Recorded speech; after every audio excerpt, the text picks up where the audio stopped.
کی طبیعت ٹھیک نہیں ہے۔ ارے سب ٹھیک ہے بیٹا، حدیقہ ٹھیک ہے۔ آنے والے دنوں میں بھی یہی خیال ہے کہ تمہارا؟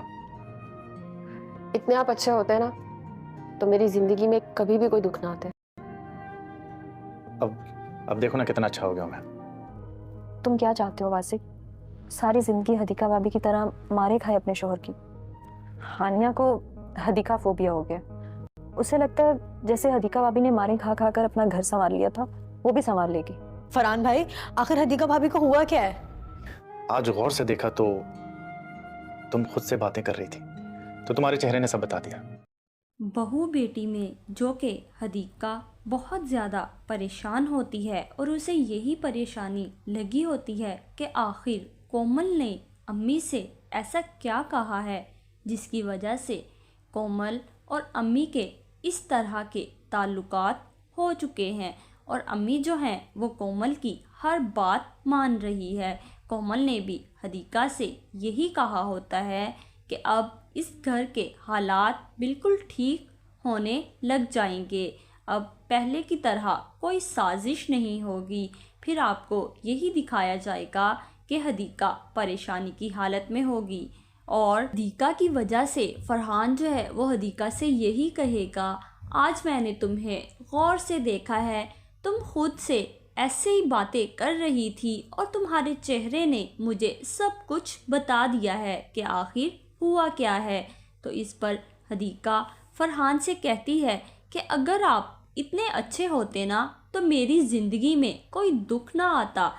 تو یہاں پر فرحان جو ہے وہ حدیقہ سے یہی کہے گا کہ دیکھو نا اب کتنا اچھا ہو گیا ہوں میں، آنے والے دنوں میں بھی کیا تمہارا یہی خیال ہے کہ میں تمہارا ساتھ نہیں دوں گا اور تمہارے ساتھ اچھا نہیں ہوگا؟ اب تمہیں میرے رویے میں بدلاؤ نہیں نظر آ رہا؟ تو اس پر حدیقہ جو ہے وہ خاموش ہو جائے گی۔ ادھر جو کومل ہے وہ یہی چاہتی ہے ہانیہ جو ہے وہ فائق سے طلاق لے لے، اس سے یہ بات بالکل بھی برداشت نہیں ہو رہی کہ فائق جو ہے وہ ہانیہ پر اس طرح سے ہاتھ اٹھائے اور اس طریقے سے ظلم کرے، اور ہانیہ کی ساس جو ہے وہ کسی قسم کی ہانیہ پر زیادتی کرے۔ تو یہاں پر کومل جو ہے وہ واسق کے پاس بیٹھی ہوگی اور اس سے یہی کہے گی کہ ہانیہ کو حدیقہ فوبیا ہو گیا ہے، جیسے حدیقہ بھابی نے مارے کھا کھا کر اپنا گھر سنوار لیا ہے وہ بھی اپنا گھر سنوار لے گی۔ تم کیا چاہتے ہو واسق؟ ساری زندگی حدیقہ بھابی کی طرح ہانیہ بھی مارے کھائے اپنے شوہر سے۔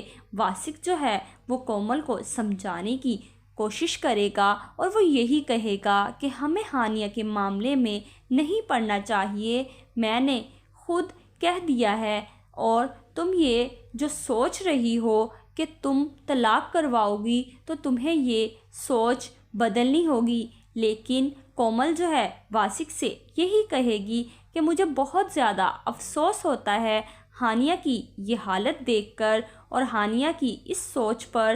ہانیہ جو ہے وہ حدیقہ کی طرح مارے کھانا چاہتی ہے، ظلم برداشت کرنا چاہتی ہے، اسے کوئی فیصلہ کرنا چاہیے اور فائق سے علیحدگی اختیار کرنی چاہیے۔ اس کے بعد حدیقہ جو کہ پریشان ہوتی ہے تو اس کی طبیعت تھوڑی خراب ہو جائے گی۔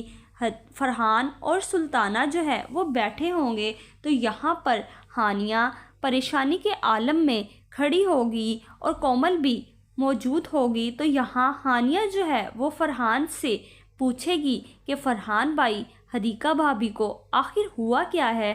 تو فرحان جو ہے وہ ہانیہ سے یہی کہے گا کہ حدیقہ کی طبیعت کچھ ٹھیک نہیں ہے۔